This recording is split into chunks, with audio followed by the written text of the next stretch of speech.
Very good morning students. आज मैं आपको +1 से कुछ वीडियो दे रहा हूँ क्योंकि अभी विद्यालय बंद हैं और बच्चे नहीं पढ़ पा रहे हैं और कुछ जो मेरे वीडियो देखने वाले हैं उन्होंने मुझे कमेंट में लिखा है कि सर आप +1 के वीडियोस को भी लोड करें।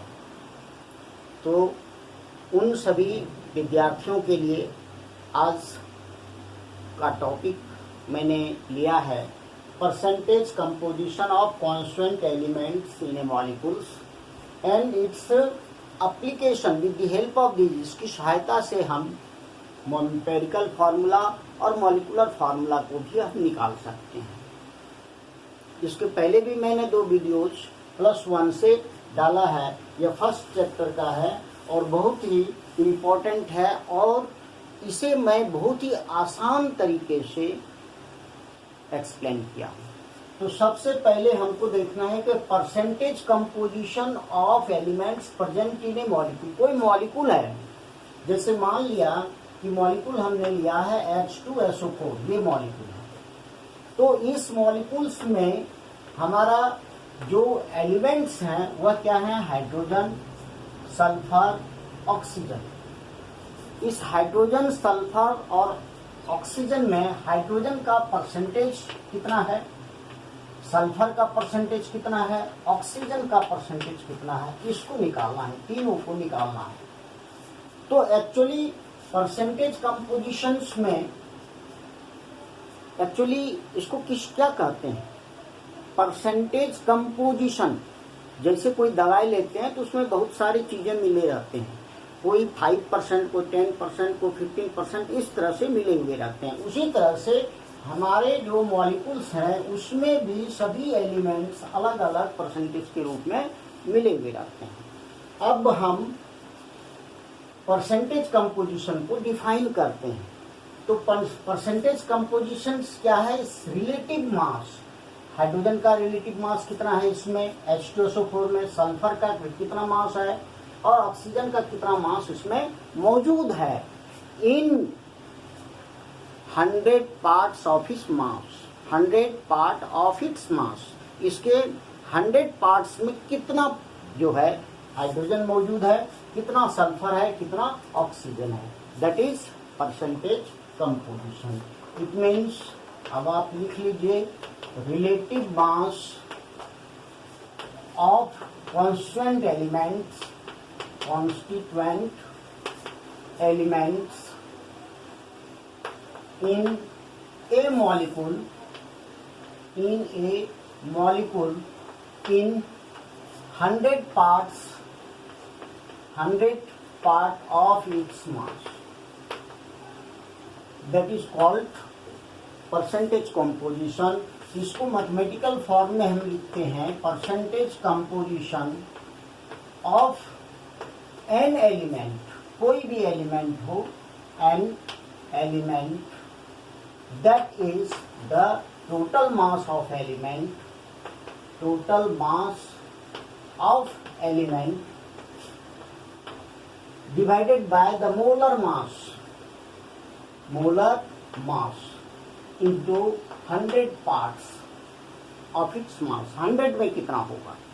तो इस आधार पर हम हाइड्रोजन का परसेंटेज कितना है H2SO4 में, सल्फर का और ऑक्सीजन का कितना है आसानी से निकाल सकते हैं। अब एक बार एक पहले हम इसका क्या निकालते हैं? Molar mass.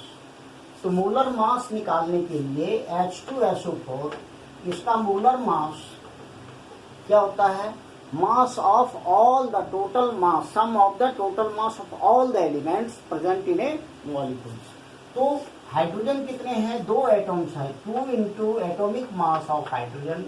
एक सल्फर है, 1 into atomic mass of sulphur and 4 into atomic mass of oxygen. ये जो थे मैंने इसको लिखा और इसका मतलब है कि हाइड्रोजन 2 इंटू एटोमिक मास कितना होता है? 1। यानी हाइड्रोजन कितने हो गए? 2 होंगे सल्फर 1 इंटू 32 एटॉमिक मास और 4 इंटू 60, इट मीन्स 2 है हाइड्रोजन, 32 यूनिट क्या है हमारा सल्फर, और 64 क्या है हमारा ऑक्सीजन। अब टोटल हमारा क्या हो गया 98 ग्राम। तो अगर 98 ग्राम टोटल मास है, ग्राम एटॉमिक मास, इसमें 2 ग्राम क्या है हाइड्रोजन, 32 ग्राम कितना है ये 64 ग्राम ऑक्सीजन। अब इसीलिए इसका परसेंटेज हम निकालेंगे इस फॉर्मूला के आधार। ये जो फॉर्मूला हमने लिखा था ये फॉर्मूला है परसेंटेज ऑफ हाइड्रोजन। हाइड्रोजन कितना है इसमें H2SO4 में, तो हाइड्रोजन कितना है 2, तो 2 ग्राम हो गया आउट ऑफ 98 ग्राम, और 100 में कितना होगा ये परसेंटेज निकालना। तो ये क्या हो गया 49, और इससे डिवाइड करते हैं 100 को, ये डिवाइड करने पर 2.04 इतने निकलते हैं इसका परसेंटेज। उसी तरह से हम सल्फर का भी निकाल सकते हैं। परसेंटेज ऑफ सल्फर 2 का निकालेंगे, तीसरे का निकालने का जरूरत नहीं है। जो लास्ट एलिमेंट्स हैं उसको हम 100 से माइनस कर देते हैं टोटल परसेंटेज को, तो उससे जो बचता है वह परसेंटेज क्या हो जाता है लास्ट का। तो सल्फर कितना है 32 ग्राम, टोटल 98 ग्राम में, तो 100 में कितना होगा इसका परसेंटेज निकालते हैं 16, ये 49, ये हो गया 1600 बाय 49, इसको डिवाइड करेंगे तो यह कितना होगा 32.65, इसका रिजल्ट ये निकलेगा 32.65। तो 2 का निकल गया, और थर्ड का क्या होगा, रेस्ट परसेंटेज जो बचा वो थर्ड का परसेंटेज हो जाएगा। इसको निकालने का जरूरत नहीं है। परसेंटेज ऑफ ऑक्सीजन कितना हो जाएगा हमारा, टोटल हमारा है तीनों मिलाकर 100% है। 100 में इस दोनों को हम माइनस कर देंगे, हाइड्रोजन को और सल्फर को, 32.65 इस दोनों को माइनस करेंगे तो 100 माइनस कितना हो गया 34.69। अगर इसको करेंगे तो ये हो गया 65 हमारा क्या है 3 और 5 4 9 1 10 3 1, इतने हमारा क्या हो गया परसेंटेज ऑफ ऑक्सीजन। तीनों का परसेंटेज हम निकालें। उसी तरह से हम दूसरे मॉलिक्यूल्स में भी, जैसे वाटर है तो हाइड्रोजन कितने परसेंट होंगे, ऑक्सीजन कितने परसेंट होंगे, इस आधार पर हम इसको निकाल सकते हैं। अब जो परसेंटेज निकला, इस परसेंटेज के थ्रू हम क्या निकाल सकते हैं, इस परसेंटेज के थ्रू हम इंपेरिकल फार्मूला निकालते हैं, और इंपेरिकल फार्मूला निकाल करके तब फिर हम मॉलिक्यूलर फार्मूला को भी निकाल सकते हैं। तो अब इंपेरिकल और मॉलिक्यूलर फार्मूला एक्चुअली है क्या, इसको पहले समझ लेते हैं। इसके बाद हम इस परसेंटेज से हम इसी फार्मूला को निकाल सकते हैं। तो अब है हमारा फर्स्ट में एक्चुअली मॉलिक्यूलर फार्मूला क्या है, मॉलिक्यूलर फार्मूला और इंपेरिकल फार्मूला में क्या अंतर है। दूसरी तरफ हमने लिखा इंपेरिकल फार्मूला। मॉलिक्यूलर फार्मूला मतलब क्या है, किसी भी मॉलिक्यूल में एक्चुअल नंबर ऑफ जो एटम्स मौजूद हैं वही क्या कहलाता है molecular formula. It means formula that contains actual number of atoms in a molecule। लेकिन अब अगर मान लेते हैं कि एक्चुअल नंबर नहीं है, नंबर है as for example suppose C6H12O6 hydrogen peroxide H2O2, इसमें actual number of carbon is 6 hydrogen 12, and oxygen is 6. Hydrogen peroxide, actual number of hydrogen is 2, actual number of oxygen is 2. ये actual number है, लेकिन इसका जो है simplest ratio of the actual number, so empirical formula that is the formula which is the simplest whole number. Formula is the simplest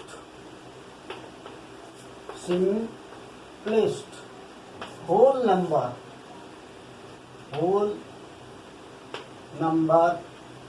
ratio of the constituent atoms in a molecule. It means empirical formula that defines the formula which contains the simplest whole number ratio of all the constituent atoms present in the molecules. अब इसी glucose में देखते हैं कि carbons कितने हैं, 6, hydrogen 12, oxygen 6 है। इसका कार्बन जो है एक्चुअल नंबर 6 कार्बन का, हाइड्रोजन का एक्चुअल नंबर 12 और ऑक्सीजन का एक्चुअल नंबर 6।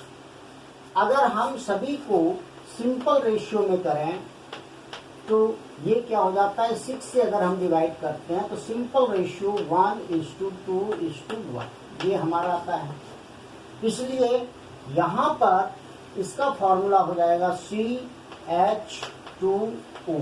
ये CH2O ये भी फॉर्मूला हुआ, यह क्या हो गया हमारा simplest whole number ratio of the atoms in a molecule. So this formula is called empirical formula, but the actual number of atoms that gives the molecular formula. अब इसका जो रेशियो सिंपल रेशियो निकला है, इसको हमने क्या इससे divide किया है, 6 से। तो 6 क्या है हमारा n फैक्टर्स हमारा क्या हो गया 6। It means molecular formula is equal to n factor into, this is empirical formula. अगर हम रिलेशन निकालें तो n बराबर कितना हो जाएगा मेरा molecular formula by empirical formula. अगर इसको मास में लें तो molecular formula mass by empirical formula mass, इसके रेशियोज को हम क्या कहते हैं n whole number ratio, simple whole number ratio that may be 1, 2, 3 and so on. n का वैल्यूज 1, 2, 3, 4, 5, 6 हो सकते हैं। अब इसी आधार पर एक सम्स हम बता रहे हैं, इस सम्स को निश्चित रूप से देखेंगे। अब सम्स है, मान लेते हैं एक छोटा सा सम्स है, इसी सम्स को हम बनाते हैं। जो सम्स H2SO4 है जिसका परसेंटेज कंपोजिशन निकाले, उसी को अगर हम निकालते हैं तो ये है, सपोज ए कंपाउंड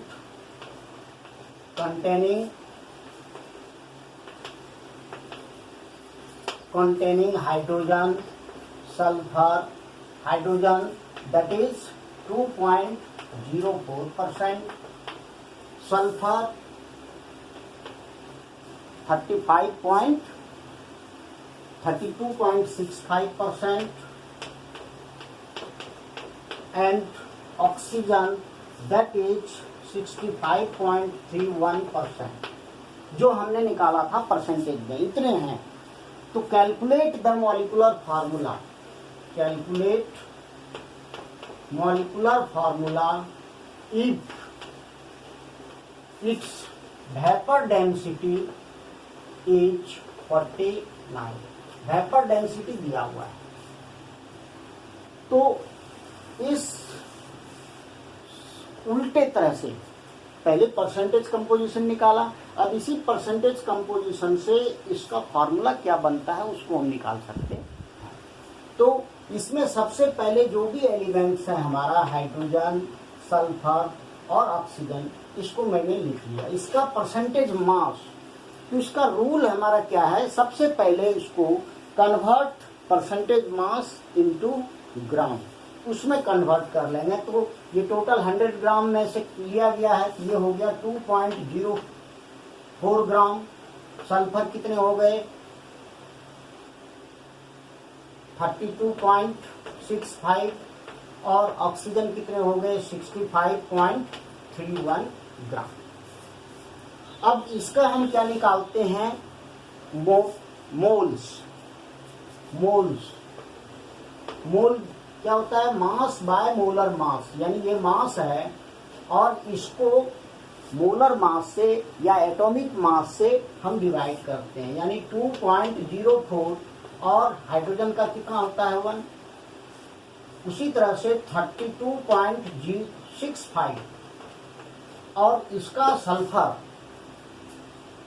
इसका कितना होता है एटॉमिक मास 32, इससे डिवाइड करते हैं, ये हो गया 65.31, इसका एटॉमिक मास 16, इससे डिवाइड करते हैं तो 2.04 कितना मोल हो जाता है, 2.04 ही रहेगा। इससे करते हैं 32.65, दैट इज 1.02 के लगभग आया। इसके बाद इसको करेंगे 64, 4.0 और 131,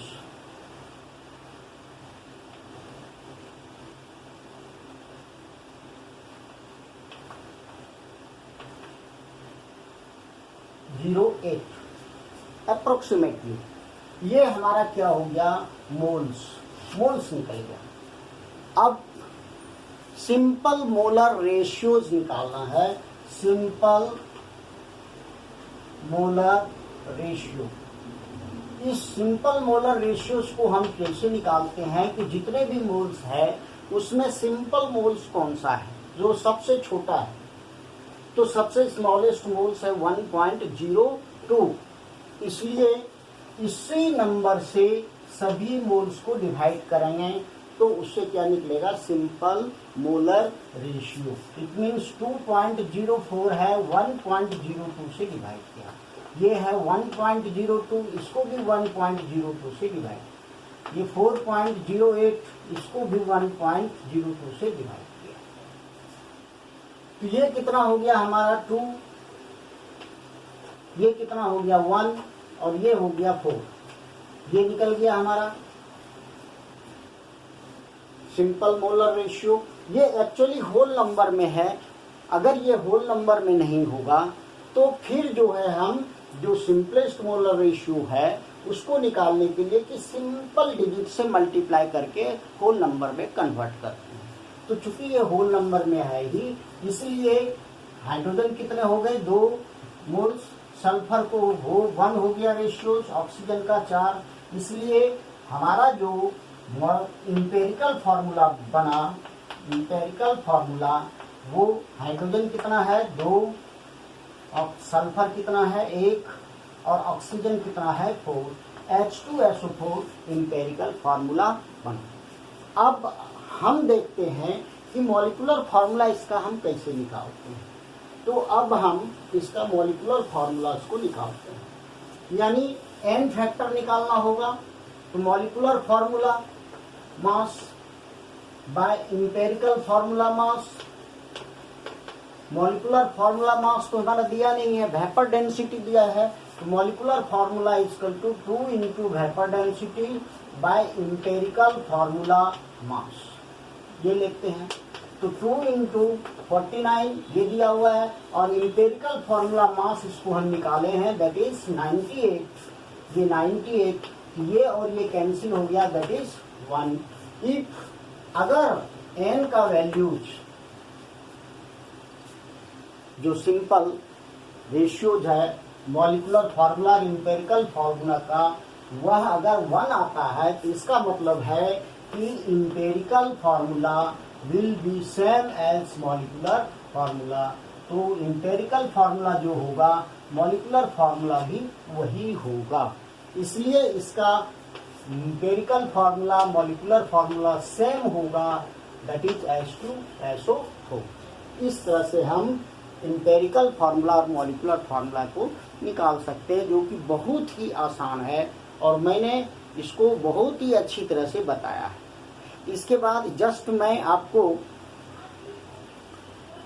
जो लिमिटिंग रिएजेंट है वह एक्चुअली क्या है, एक्सेस रिएक्टेंट क्या है, एक्सेस रिएजेंट क्या है, और उस पर सम्स बताएंगे। उस सम्स में मालूम करेंगे कि कौन सा हमारा लिमिटिंग रिएजेंट्स है और कितना प्रोडक्ट्स बनेगा। तो इस वीडियोस को देखें, इसके बाद नेक्स्ट वीडियोस में हम उन चीज़ों को बताएंगे। Thank you and have